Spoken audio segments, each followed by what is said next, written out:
Assalamualaikum warahmatullahi wabarakatuh. Alhamdulillah, terima kasih atas kesediaan anda dan juga kesediaan anda penonton setia kami di Radio Television Malaysia. Pada malam ini, seperti biasa, Bicara Naratif menemui anda setiap 9 malam di TV1 dan juga saluran berita My Freeview 123. Yang lebih penting, di samping kita memberikan penekanan dan juga suluhan yang mendalam dan juga ketelitian kita dalam menangani novel coronavirus ataupun COVID-19, sudah pastinya pandemik itu merupakan pandemik yang dianggap sebagai boleh menyebabkan ratusan juta kematian di peringkat dunia. Namun, satu lagi virus yang mungkin kita saban hari menghadapinya dan mendengar berita mengenainya, iaitu virus denggi, yang mana sehingga setakat ini telah pun menjangkiti hampir 400 juta pesakit di seluruh dunia mengikut data yang dikeluarkan oleh World Health Organization (WHO). Dan bercakap mengenai denggi ini, ia tidak akan terjadi ataupun sebarannya itu adalah melalui bawaan vektor nyamuk Aedes aegypti yang mana telah pun menyebabkan berbagai komplikasi, dan ia adalah virus yang terbahagi kepada 4 serotype, iaitu DEN1, DEN2, DEN3 dan DEN4, dan setiap satu serotype itu boleh mengakibatkan komplikasi yang berbeza terhadap tubuh badan manusia. Secara asasnya, denggi ataupun bagaimana kita melihat fakta, mitos dan juga cabaran masa depan dalam kita menangani masalah denggi ini adalah terletak di tanggungjawab kita sebagai penduduk dan juga rakyat Malaysia bagi memastikan agar kebersihan persekitaran dapat kita jaga dan juga kebersihan di kawasan tempat kerja dan juga kediaman dapat sama-sama kita jaga. Baik, sebelum kita berjeda seketika, teruskan kesediaan anda khususnya menghantarkan komen di ruangan berita RTM dan juga Facebook 5 Bicara. Sekembali nanti kita akan terus dengan suluhan mendalam tentang denggi, fakta, mitos dan juga cabaran masa depan.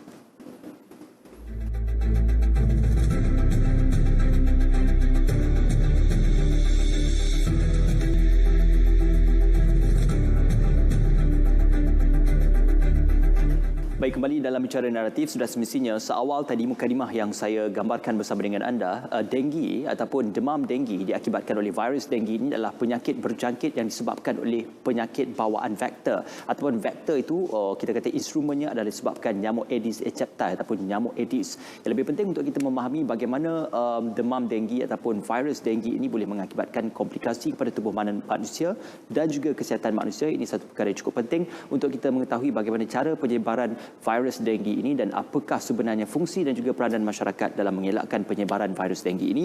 Dan untuk itu saya terus saja memperkenalkan tetamu kita pada malam ini. Saya maaf bersatu untuk bersama dengan Dr. Rosnani Mudin, Ketua Sektor dan Pakar Perunding Perubatan Kesihatan Awam Bahagian Kawalan Penyakit Kementerian Kesihatan Malaysia. Assalamualaikum, selamat malam Doktor, apa khabar? Ya, Alhamdulillah Doktor ya.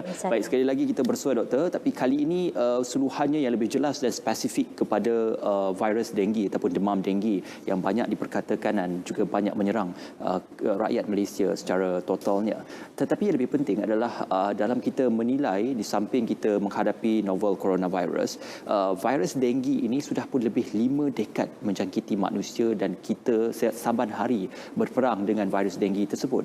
Jadi apa sebenarnya punca dan juga penyebab kepada penyebaran virus denggi ini yang sehingga sekarang masih lagi berlaku dan masih lagi tidak dapat ditangani secara asas, Doktor? Ya, terima kasih Ismail. Terima kasih kerana menjemput saya pada malam ini.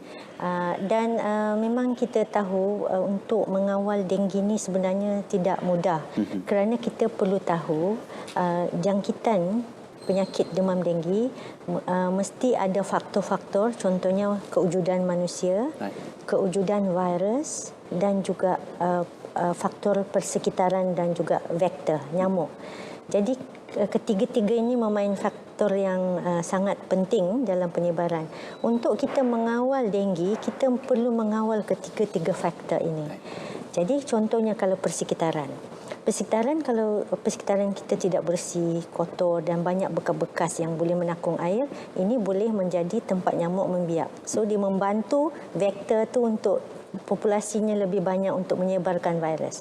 Di samping itu bila kita cakap pasal kotor ni, selalunya kita fikir macam bekas yang besar-besar aja. Tapi sebenarnya tutup botol boleh, ya? Dan banyak benda yang kecil-kecil pun boleh jadi tempat pembiakan. Yang kedua, selain daripada faktor persekitaran, contohnya pergerakan manusia, terutamanya individu yang telah dijangkiti virus. So apabila dia dah ada virus ni, dia bergerak dari satu kawasan ke satu kawasan, dia membawa virus tu bersamanya. Dan contohnya bila dia balik daripada Selangor ke Kelantan atau ke negeri lain ataupun Kelantan ke Selangor, dia membawa virus, di situ ada nyamuk dan apabila nyamuk menggigit, nyamuk tu boleh memberi kepada orang sehat yang lain di kawasan baru tadi. Jadi kita kena faham. Jadi selain daripada itu, urbanisasi, proses urbanisasi. Bila urbanisasi, banyak bandar-bandar, bandaraya akan tumbuh, yang akan lagi terjadi, dan keadaan menjadi, penduduk menjadi padat, bangunan menjadi banyak. Bila penduduk menjadi padat, ini yang mudah nyamuk tu, dia sebab ramai manusia, dia gigit seorang, lepas tu dia tak perlu terbang jauh untuk gigit orang lain, untuk bagi virus tu. Dan nyamuk ni dia boleh gigit sampai 4 hingga 5 orang. Dengan virus ada dalam badan dia, dia boleh gigit 4 hingga 5 orang. So kalau pergerakan jarak manusia berdekatan, lagi banyak dia boleh gigit dalam satu masa. Itu satu. Dan juga bila urbanisasi, banyak struktur-struktur yang mungkin boleh menakung air. Banyak rumah-rumah dibina dan contohnya rumah, kalau rumah kita bersih lah katakan, sebab ini mungkin persepsi yang selalu orang fikir, rumah saya bersih, rumah jiran saya bersih, tetapi nyamuk ni boleh terbang 200 meter. Baik. Contohnya kalau 5 atau 10 rumah dari jarak kita ada membiak Aedes, Aedes ni boleh terbang, masih boleh terbang ke rumah kita. Jadi itulah yang kita selalu fikir bahawa rumah saya bersih tak membiak. Selain daripada urbanisasi, kepadatan penduduk, contohnya vektor itu sendiri, nyamuk. Nyamuk ni dia sangat efisien untuk hidup kerana pada musim hujan dia lagi banyak tempat untuk bertelur. Dan dia membiak. Dan pada masa panas pula, untuk dia mengadaptasi, dia menggigit lebih aktif. Kalau biasa dia mungkin 2-3 orang, tapi masa panas dia akan menggigit 5 hingga 6 orang. Jadi inilah penyebaran virus lagi makin cepat. So dia sangat efisien untuk menyebarkan virus. Waktu keaktifan bagi nyamuk Aedes ini pada waktu bila, doktor? Nyamuk Aedes yang ada 2 kan, Aegypti dengan Albopictus, dia aktif selalunya pada 5 hingga 7 pagi, 5 hingga 7 petang. Jadi itulah. Tapi masa-masa lain pun dia, kalau dia lapar dia masih boleh menggigit kan. Jadi tapi masa yang dia aktif tu masa yang tadi itulah, awal pagi dengan petang. Dan di samping tu cuaca panas, hujan tadi pun macam kita cakaplah, dia membantu ni. Dan juga virus tersebut, virus yang seperti Ismail dah cakap tadi, virus ni dia juga sangat efisien, sangat bijak. Dia ada 4 serotype. DEN 1, DEN 2, DEN 3, DEN 4. Kalau Ismail dijangkiti DEN 1 pada awal tahun ni, masih ada peluang untuk dijangkiti 3 DEN lagi, 3 kali lagi. Maknanya kalau sekali kita terkena atau terjangkit dengan denggi, ia tidak membina imuniti badan terhadap satu jenis serotype saja, maka ada lagi 3 serotype yang boleh menjadi risiko pada tubuh badan juga. Ya, kalau kita dijangkiti DEN 1, kita hanya imun pada DEN 1 saja. Tetapi kita tidak imun untuk DEN 2, DEN 3 dan DEN 4. Jadi keberangkalian untuk kita dijangkiti masih ada 3 kali lagi untuk sepanjang hayat kita lah. Okey, sebab itu kalau kita gambarkan situasi kepada perbezaan serotype yang berbeza itu, komplikasi kepada pesakit-pesakit yang terkena dengan denggi juga berbeza. Ada yang mungkin demam biasa dan apabila dimasukkan ke dalam wad boleh pulih sepenuhnya. Ada yang mengalami internal bleeding atau pendarahan dalaman. Malah sehingga ada yang mengalami kegagalan organ tubuh badan. Jadi mengapa berlaku perbezaan dari segi komplikasi terhadap pesakit? Faktor bila komplikasi ini berlaku, dia pertama imuniti individu tersebut. Sebab tu selalunya individu yang berisiko seperti kanak-kanak kecil, orang tua dan juga ibu mengandung, mereka mungkin boleh mendapat komplikasi lagi cepat, lebih kerap. Dan yang kedua adalah faktor jenis serotype virus tersebut. Contohnya seperti yang diketahui, DEN 2, DEN 1 adalah virus yang boleh menyebabkan komplikasi yang lebih teruk. Komplikasi ni dia boleh menyebabkan sama ada pendarahan ataupun kegagalan organ seperti organ buah pinggang, hati dan juga otak.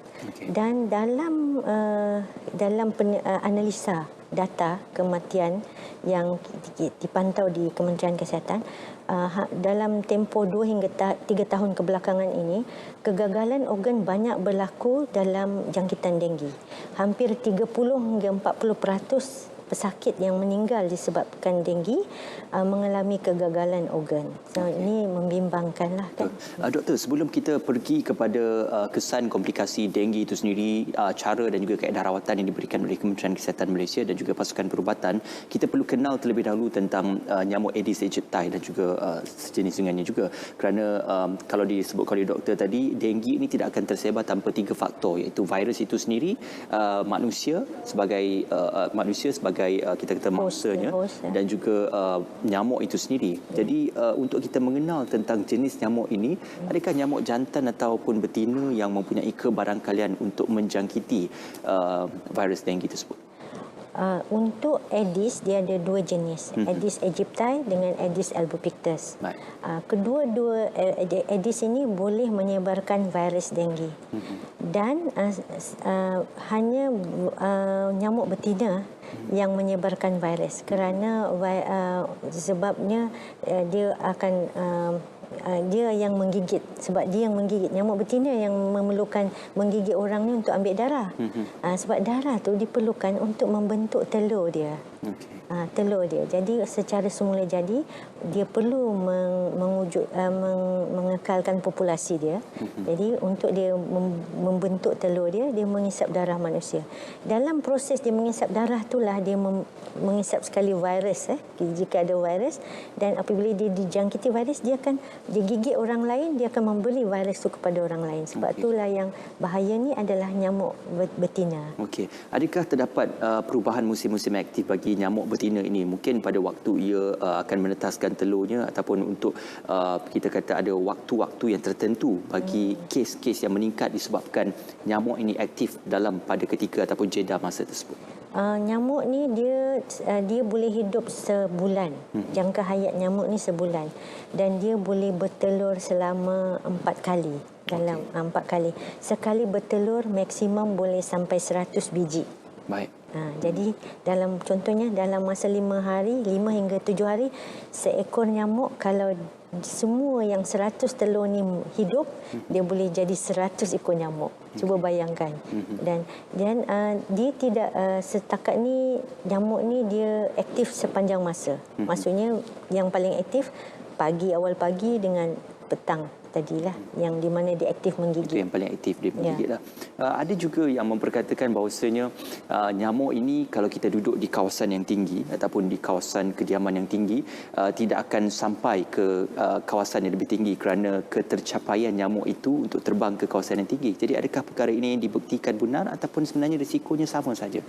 Itulah persepsi yang bila kita cakap pasal persepsi masyarakatnya, dia kata saya duduk dekat bangunan tinggi, dekat apartmen, saya tak dapat denggi lah sebab nyamuk tak boleh terbang.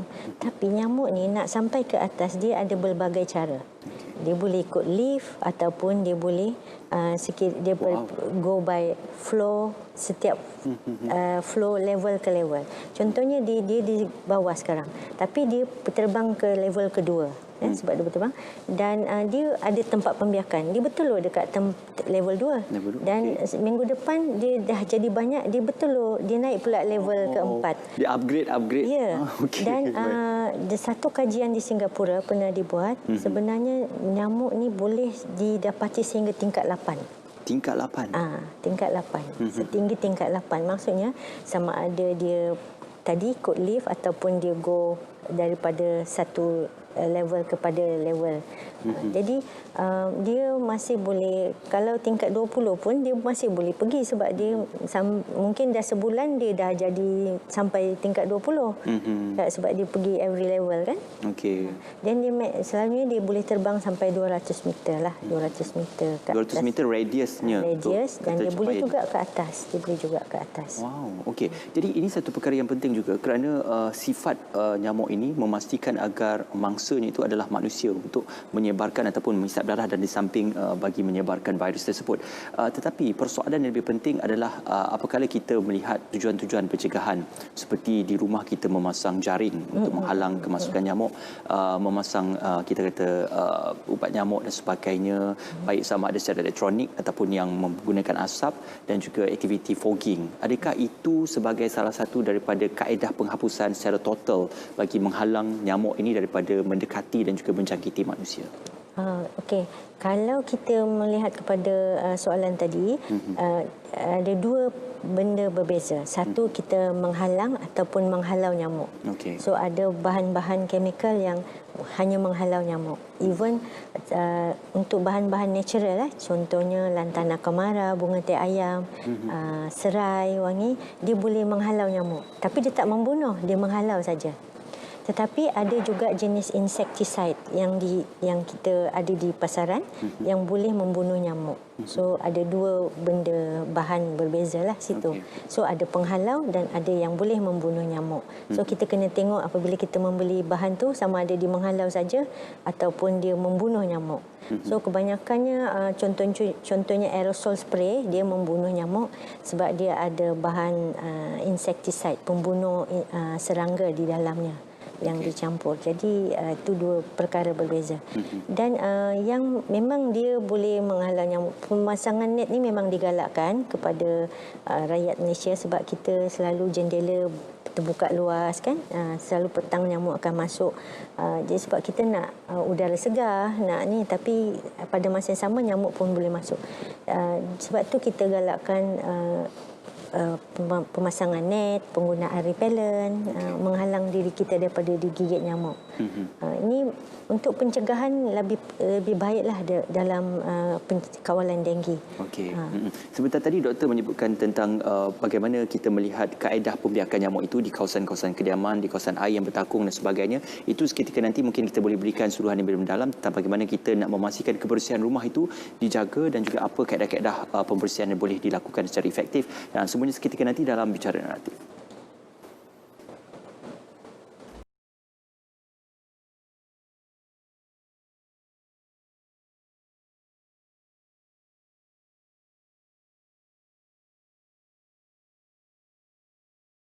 Bersama kembali dalam Bicara Naratif. Tadi kita membincangkan tentang penyelidikan dan juga pemahaman yang lebih mendalam tentang apakah itu nyamuk Aedes dan juga penyakit-penyakit yang dibawanya, iaitu penyakit virus denggi dan juga demam denggi yang mengakibatkan kerosakan dan juga kesihatan dan juga menjejaskan kesihatan tubuh badan manusia.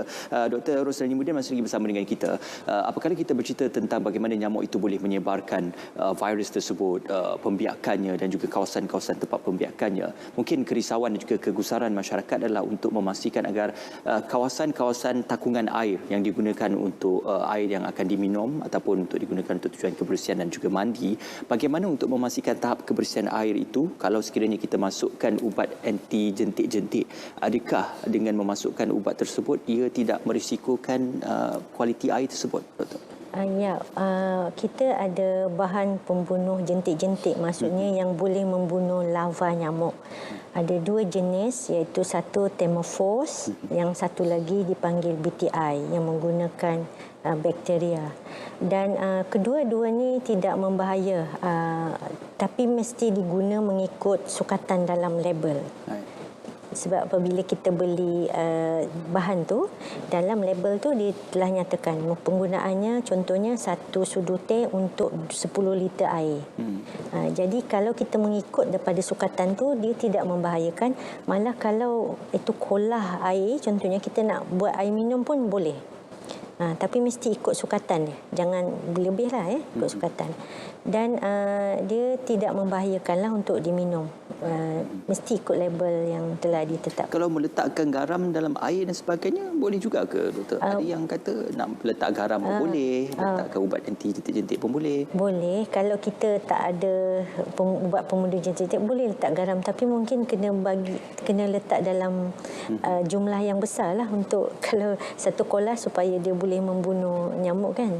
Ada juga orang letak minyak kan atas tu, tapi kalau minyak dia mengganggu air tu, fizikal air tu kan. Boleh, tapi kalau garam kita perlu tahu berapa banyak. Mungkin kena guna jumlah yang banyak lah. Okey, itu satu perkara yang cukup baik juga untuk kita dikongsikan, kerana kalau dari segi undang-undangnya doktor, kawasan kediaman yang mempunyai tempat pembiakan nyamuk boleh didenda oleh pihak Kementerian Kesihatan Malaysia di bawah undang-undang yang diperuntukkan. Tetapi lebih penting adalah kita perlu mencegah daripada merawat, dan kita perlu memastikan kawasan kediaman kita bersih daripada kawasan takungan air. Ada juga inisiatif yang dilakukan oleh Kementerian Kesihatan Malaysia adalah menggunakan nyamuk jenis Wolbachia untuk disenyawakan dengan nyamuk Aedes ini bagi mematikan virus denggi itu. Mungkin ini kesempatan yang baik untuk doktor kongsikan bagaimana modus operandi penggunaan nyamuk Wolbachia itu, doktor. Ya, okey, untuk nyamuk Wolbachia itu adalah salah satu inisiatif Kementerian Kesihatan sebagai innovation lah, inovasi yang terbaru. Ini adalah satu teknik yang baru diperkenalkan. Di seluruh dunia ada 14 buah negara lah yang membuat kajian mengenai nyamuk berwolbachia. Konsepnya nyamuk berwolbachia ni ialah bakteria Wolbachia yang wujud di dalam 60% daripada serangga. Contohnya serangga buah yang terbang-terbang dekat macam bari-bari tu, mempunyai sebenarnya ada Wolbachia naturally. Jadi bakteria ni diambil dan diinjek ke dalam telur nyamuk Aedes. Dan apabila nyamuk Aedes tu menetas, dia dah ada Wolbachia, virus bakteria Wolbachia dalam badan. Kewujudan bakteria Wolbachia dalam nyamuk ini sebenarnya membantu supaya replikasi virus denggi terhalang. So apabila contohnya nyamuk Wolbachia ni dia pergi menghisap darah kepada orang, tetapi darah tu masuk dalam badan dia, virus tadi tidak boleh bereplikasi seperti nyamuk liar, nyamuk lain ya. Jadi itulah cara. Jadi kalau bila kita menggunakan nyamuk Wolbachia, tujuan kita ialah untuk supaya semua kawasan tersebut dipenuhi dengan nyamuk Wolbachia. Jadi kalau digigit pun orang yang ada virus tu tidak disebarkan kepada individu yang lain.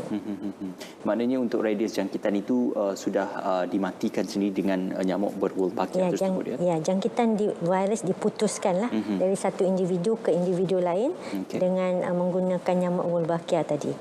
Setakat ini bagaimana keberkesanan penunjuk, kita kata graf bagi jangkitan nyamuk Aedes ini dengan penggunaan inisiatif nyamuk Wolbachia itu? Kementerian Kesihatan memulakan projek nyamuk berwolbachia pada Julai 2019. Dan untuk melihat keberkesanan sepenuhnya, sebab kita perlu populasikan kawasan tersebut dengan nyamuk berwolbachia, kita memerlukan masa 2 tahun. Tetapi kita memulakan projek ini pada tahun Julai itu dengan 11 lokaliti di Selangor dan juga di wilayah. Dan daripada pemantauan kita setakat ni, 11 lokaliti ini ada dalam 8 lah yang dapat mengurangkan kes berlaku di kawasan tersebut, dan juga kita dapat berjaya mempopulasikan nyamuk-nyamuk di situ untuk menjadi nyamuk berwolbachia. Dan ini dua kejayaan yang kita perlu pantau lah. Itu kita kata kalau berjaya, itulah yang kita pantau. Dan setakat ni itulah ini, dan kami telah pun mengembangkan projek ini ke negeri lain iaitu Pulau Pinang, dan setakat ni telah ada 17 lokaliti. Daripada 11 kita dah kembangkan kepada 17, dan kita pantau masih dalam keadaan yang bagus. Kalau ada lokaliti contohnya 3-4 yang tidak dapat mengurangkan kes pun, tetapi mereka dapat mengekang peningkatan kes. Maksudnya ada impak juga di situ, mungkin tidak sebaik di kawasan lain. Kalau begitu, untuk kita melaksanakan tujuan pengembangan dan juga pembiakan nyamuk berwolbachia ini bagi mengekang virus denggi, amalan seperti fogging dan juga tujuan-tujuan seperti itu tidak boleh dilakukan kerana kita harus membiarkan nyamuk berwolbachia ini dibiakkan. Jadi kedua-dua perkara itu sebenarnya tujuan pencegahan, tetapi tidak boleh dilakukan secara serentak. Jadi apa sebenarnya SOP yang dilakukan oleh pihak KKM sendiri? Betul. apabila kita menjalankan projek Wolbachia di kawasan tersebut, kita tidak akan menjalankan fogging. Baik. Fogging dijalankan di kawasan yang tidak ada projek Wolbachia. Maksudnya fogging ni bertujuan untuk membunuh virus, nyamuk yang ada virus. Sebab bila berlaku kes, Kementerian Kesihatan akan menyiasat kes ni dengan segera. Dalam tempoh 48 jam dia akan buat siasatan dan dia mencari punca di mana tempat jangkitan. Contohnya tempat banyak urungan nyamuk ke apa, dan fogging akan dilaksanakan di situ untuk membunuh nyamuk ni segera. Sebab kalau nyamuk yang ada virus ni kita tidak bunuh, dia boleh menggigit 4-5 orang dalam sehari. Okey. Kalau dia nak hidup lagi sebulan, cuba bayangkan berapa ramai yang dia akan gigit memberi virus tersebut. Jadi kita kena bunuh dia. Dan kita perlu menghalang nyamuk ni. Mungkin ada tak semua nyamuk yang tadi tidak dapat dibunuh melalui fogging. Dia boleh bertelur. Strategi kedua ialah semua komuniti, individu menghapuskan tempat pembiakan tadi. So nyamuk ni tak ada peluang dia nak membiak. Kalau semua individu tadi membersihkan setiap minggu, buang air yang bertakung tadi, cuci bekas tu kan, kolah yang ada air bubur bahan pembunuh jentik-jentik, so nyamuk ni yang dapat lari tadi, dia tak ada tempat untuk membiak, dan pada satu masa nanti dia akan dia punya populasi terpupus. Itulah strategi yang kita kena gabungkan antara prevention dan juga kontrol, kawalan. Yang tadi yang basuh-basuh semua ni, hapuskan tempat pembiakan adalah pencegahan, dan kawalan perlu dilakukan segera. So kita kena ada dua konsep ni yang perlu digabungkan pada satu masa.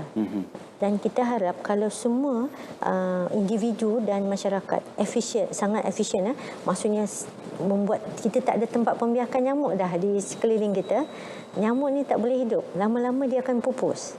So itu yang kita nak harapkan semua individu buat ni setiap minggu. Hapus, cari tempat pembiakan, hapuskan. Cari dan hapuskan. Kalau mengikut kepada laporan kes yang diterima oleh Kementerian Kesihatan Malaysia, dalam satu masa apabila di satu lokaliti sesuatu kes itu dilaporkan, dalam tempoh berapa lama peningkatan kes itu akan berlaku di lokaliti yang sama dan juga kawasan yang sama untuk kita melihat peningkatan kes itu dan seterusnya langkah susulan yang boleh diambil? Bila kes dilaporkan, Kementerian Kesihatan akan membuat tindakan dalam tempoh 48 jam selepas kes dilaporkan. Okey. Maksudnya kita mula siasat kes, tengok di mana dia dijangkiti, adakah di kawasan perumahan, rumah dia, ada di pejabat dia atau di sekolah, kalau pelajar di sekolah ataupun di universiti. Dan selepas tu tindakan untuk kawalan tadi yang kita cakap sembuh tu akan dibuat dalam tempoh tersebut. Dan di samping itu kita akan pasukan kita ada melaksanakan aktiviti pendidikan kesihatan. Kita ada tim lain yang di bawah sana yang menjalankan aktiviti ini, memberi contohnya memberi melalui WhatsApp, melalui Facebook ataupun memberi risalah kepada penduduk setempat bahawa lakukanlah search and destroy ni segera. Lakukan search and destroy. So itulah yang dibuat oleh Kementerian Kesihatan apabila satu kes dilaporkan. Dan kita pantau semua kawalan ni setiap hari daripada bilik gerakan CPRC. Okey, baik. Itu dapatan daripada kes yang dilaporkan oleh pihak KKM sendiri. Tapi sifat nyamuk itu sendiri, ialah kita melihat dari segi untuk kaedah jangkitan, gigitan dan sebagainya. Ada yang mengatakan kalau kita memakai baju yang berwarna gelap dan pakaian berwarna gelap, maka nyamuk itu akan lebih mudah tertarik untuk menggigit tubuh badan seseorang manusia ataupun pesakit itu. Jadi adakah dakwaan dan juga perkara itu benar, dan apa sebenarnya perkara ataupun fakta di sebalik dakwaan tersebut? Persepsi itu betul. Sebenarnya dari segi bila kita mengkaji tabiat nyamuk ni, dia memang suka benda yang gelap. Sebab tu dia suka duduk di belakang langsir, di bawah meja, dan dia suka pada warna-warna gelap. Contohnya warna merah, macam ni kan dia ingat mungkin macam darah. Dia suka warna gelap pun dia suka. Itu memang tabiat nyamuk tu. Aedes ni dia memang suka pada keadaan-keadaan ataupun warna-warna tersebut. Sebab itulah kita selalu menggalakkan individu ni memakai pakaian cerah ataupun membuat samburan aerosol di belakang-belakang langsir, bawah meja. kawasan yang berisiko untuk nyamuk itu bersembunyi ataupun tinggal, ya doktor. Baik, itu satu penjelasan yang cukup baik juga. Mungkin sekembali nanti kita nak cerita juga tentang demam denggi ataupun denggi yang mengakibatkan komplikasi pada tubuh badan manusia. Semuanya seketika nanti dalam Bicara Naratif kita akan sambung perbualan berkenaan denggi, mitos, fakta dan juga cabaran masa depan.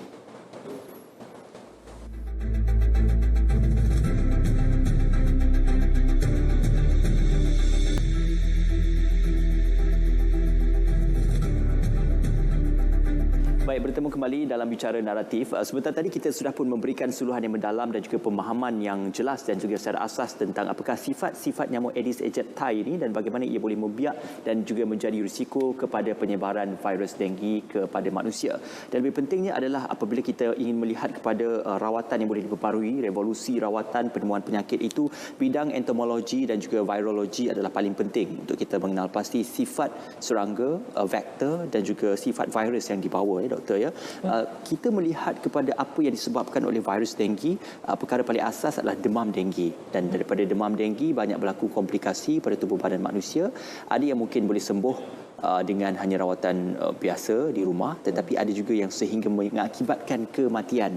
Jadi perkara yang berbeza ini tadi doktor sebutkan bergantung kepada stereotip virus itu sendiri. Tetapi apakah disebabkan oleh keadaan tubuh badan pesakit itu juga boleh menjadi catalyst ataupun faktor utama kepada keadaan pesakit yang lebih teruk disebabkan hanya oleh virus denggi? Seperti juga jangkitan virus yang lain, dia virus, apabila virus masuk ke dalam badan, kita ada daya tahan sendiri. Setiap individu ada daya tahan sendiri. Dan tahap daya tahan individu ataupun immunity dia tu berbeza-beza. So selalunya bila kita panggil extreme of age, dia sama ada kanak-kanak kecil ataupun orang tua tadi, ibu mengandung, mereka daya ketahanan mereka kurang berbanding dengan mungkin individu yang muda dan sihat. Jadi itu dah satu faktor yang bagaimana kita melawan virus tadi apabila dia masuk dalam badan. Okay. Selain daripada tu, jenis serotip itulah yang kita cakap tadi.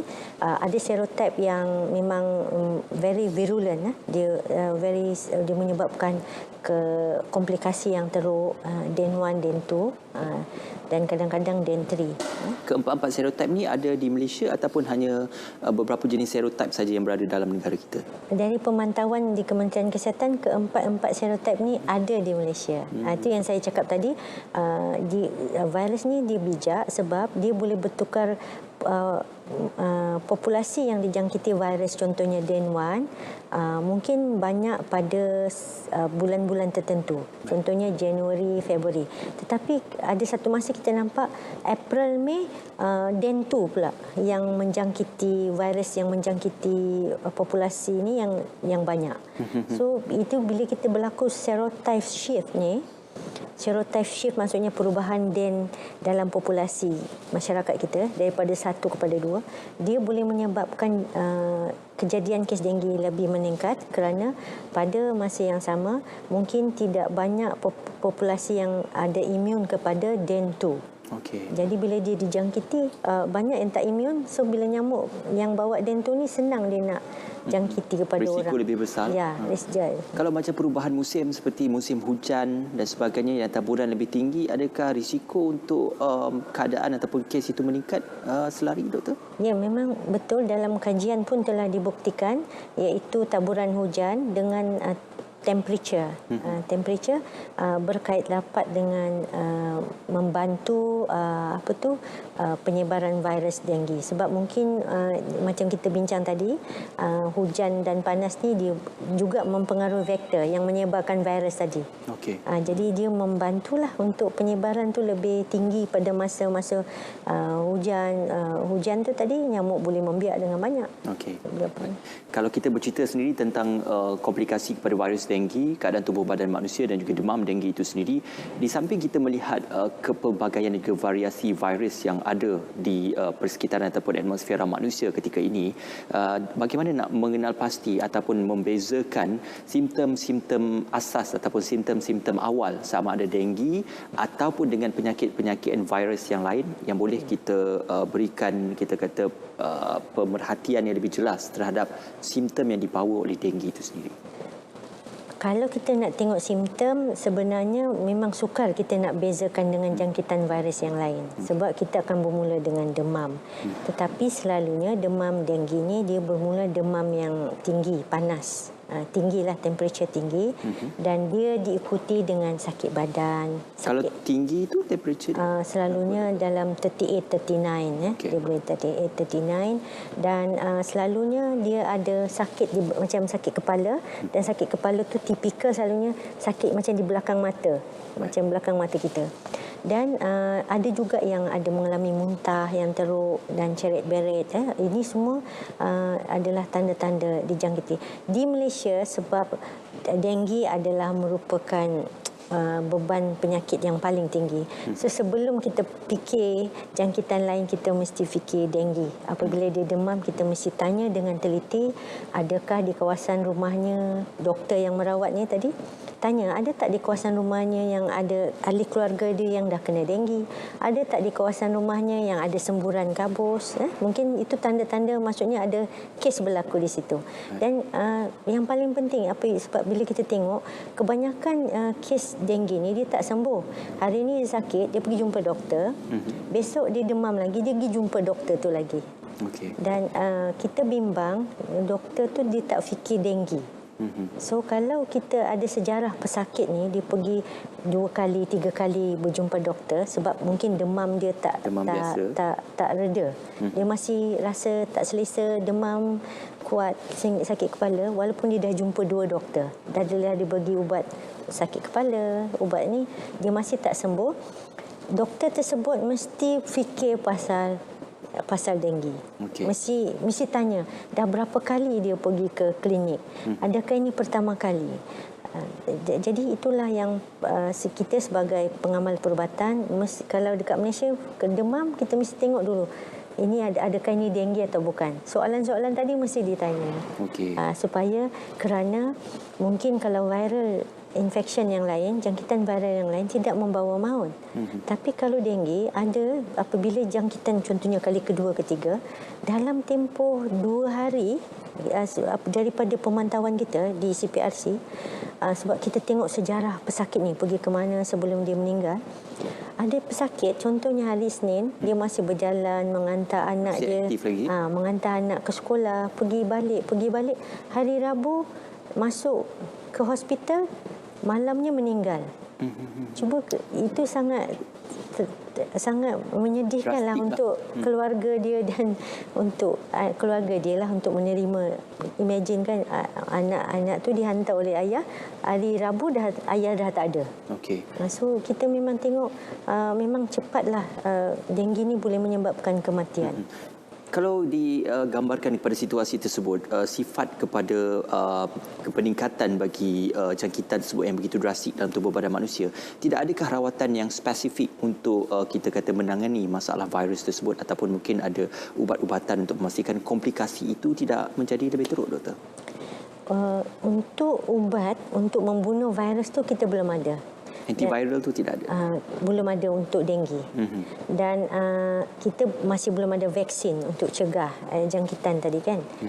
Selalunya rawatan yang diberikan di hospital adalah untuk simptom pesakit saja. Meredakan simptom dia. Menyebabkan pasien selesa.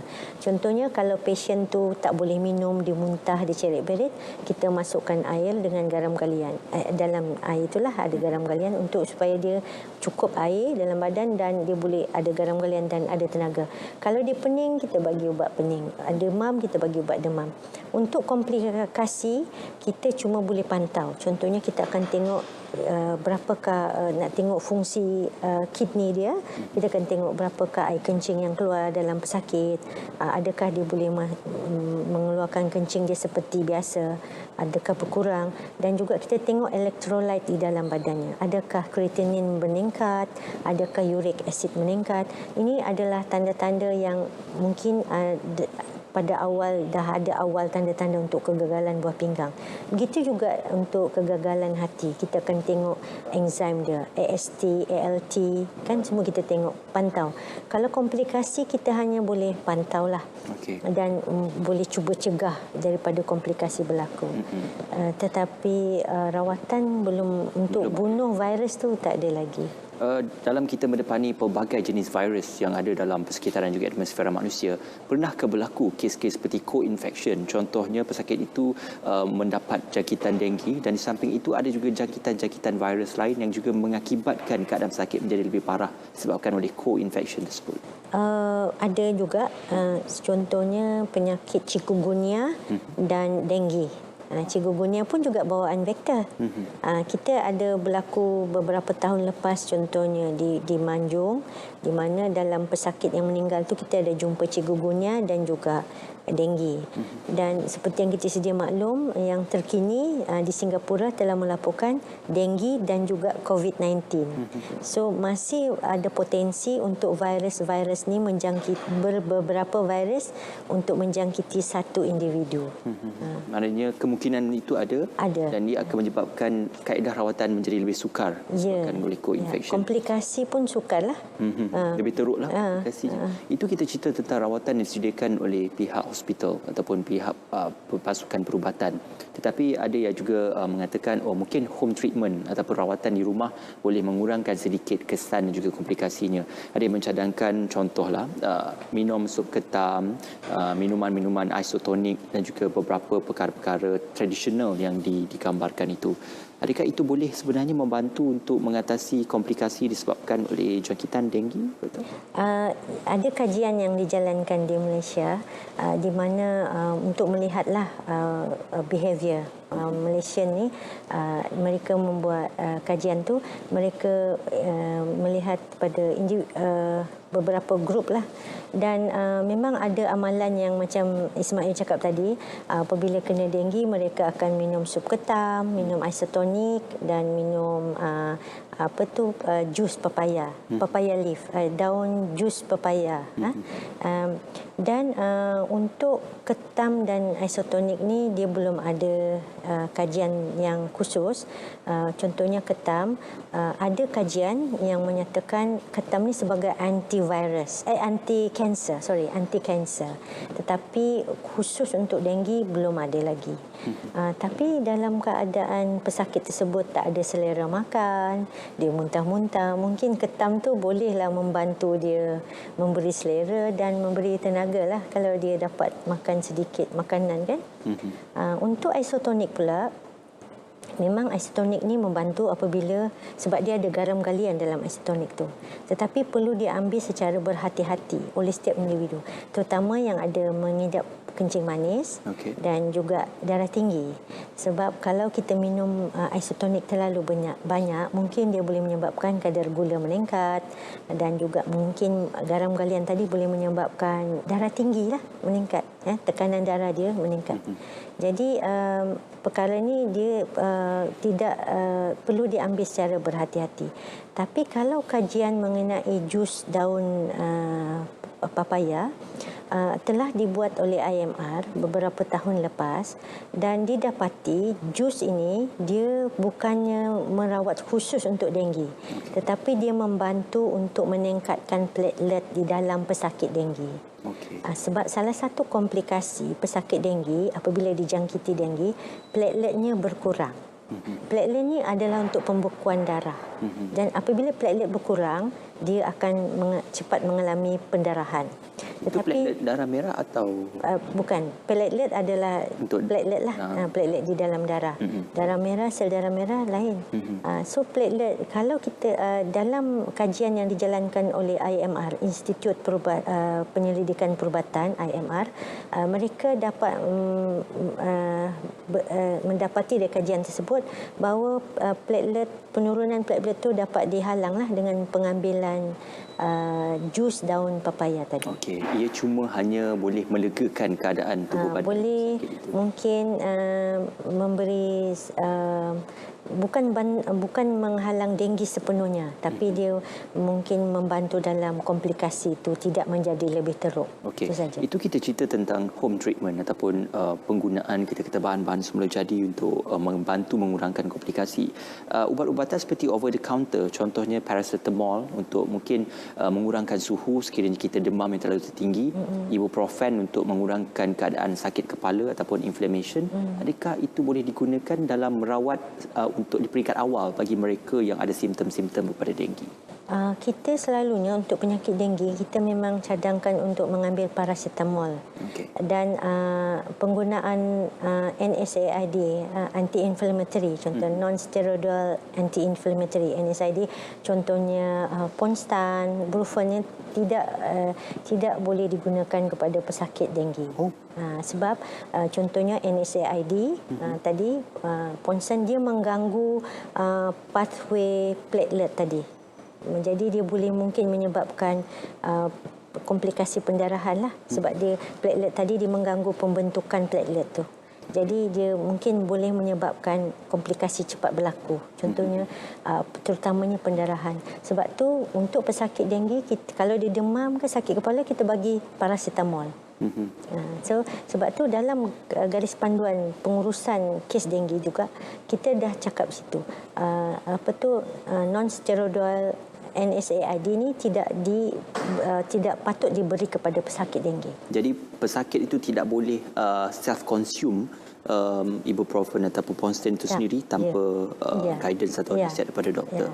Baik, sekiranya dalam satu lokaliti atau dalam satu kawasan rumah itu ada seorang yang disahkan dengan penyakit denggi, adakah setiap ahli keluarga itu perlu melalui saringan untuk memastikan mereka juga dijangkiti denggi, ataupun untuk melihat dahulu simptom barulah dilakukan saringan terhadap ahli keluarga? Apabila dia dijangkiti denggi, katalah ayah dia dijangkiti denggi, kita akan bertanya ada tak keluarga lain yang mengalami demam. Ini cara screening dia lah. Dia berbeza macam COVID-19, kita perlu ambil swab kan pada kontak yang terdekat. Tapi kalau denggi kita akan tanya ada tak dia demam. Dan apabila dia demam, pertama bila dia dijangkiti denggi, apa yang kita minta, pesakit ini membersihkan rumahnya, memastikan tiada nyamuk. Maksudnya tempat pembiakan dihapuskan dengan segera. Sebab nyamuk, maksudnya nyamuk di kawasan rumah tu dia dah ada dijangkiti virus dah. Jadi yang penting kita hapuskan nyamuk ni. Guna aerosol spray, bunuh nyamuk dewasa. Pastikan tak ada bekas yang menakung air, sebab nyamuk tu dah bertelur. Nyamuk yang dah ada virus, dia bertelur, 7 generasi telur dia masih dia boleh membawa virus ini. Wow. Dipanggil ovarial transmissions. Jadi 7 generasi, dia 7 kali dia 7 kata dia bertelur, dapat nyamuk ni bertelur lagi, nyamuk ni bertelur lagi, yang nyamuk telur tadi jadi nyamuk bertelur 7 generasi dia masih membawa virus tersebut. Maknanya dalam 7 generasi itu, virus itu pun kita tidak boleh tahu serotipnya sama ada DEN 1, DEN 2, DEN 3 ataupun DEN 4. Okey, itu satu perkara yang sebenarnya agak menakutkan, tapi yang lebih penting, pencegahan itu yang lebih penting, doktor ya.